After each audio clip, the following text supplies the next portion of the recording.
So continuing on, we found out that the baby rounds were the things that Jack was actually fighting, and this makes Jack's this go crazy. And this is very similar to last week's the weeks before last episodes when Jack thought that he had failed all those the blue children's lives, and that's when the green warrior popped up. This little scene reminded me of that.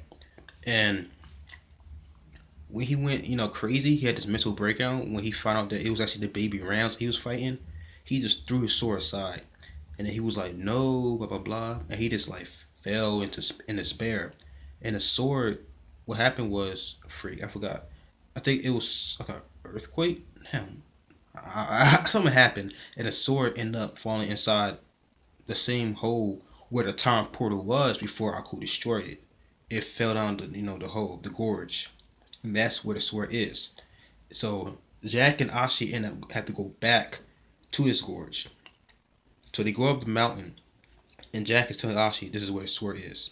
So they go down the gorge and they find the sword's not there anymore.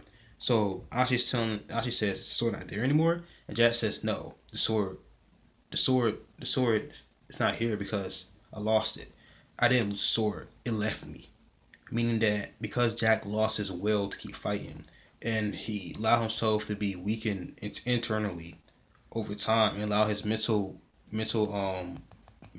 fortitude to decay and fall, the sword had left him because he was no longer worthy, or he was no longer like earning the right to hold the sword. Because the sword was a gift from the gods. It's a divine power, and now Jack has allow himself to be diminished down to a savage mindset, and you know, and he's been battling this ever since. And now the sword left him, and it left him because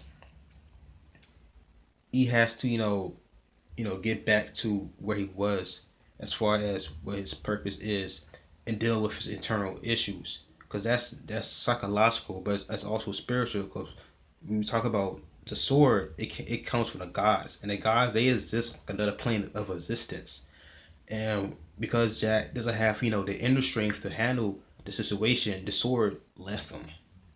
Because the sword, I broke it down in a video I made about a theory. I was breaking down how the sword is just a physical vessel for the power that can defeat Aku, which is a phenomenal power. Like the only thing in existence that can defeat one of the most powerful malevolent beings in the universe, Aku. So because Jack lost the eternal strength of dealing with Aku, the sword left him, because the very purpose of the sword was to kill Aku. And since Aku was actually defeating Jack in the mind and in the spirit, the sword left him. He was no longer worthy of the sword. So Jack had to actually go through this deep meditative state. And it was so cool how they showed it. Like this dude, I don't know what happened. Like he went through the stars. I don't know where Jack went. Like I don't know. It looks like he went to like other universes in his mind. I don't know how that happened, but we see that Jack, goes to this deep meditative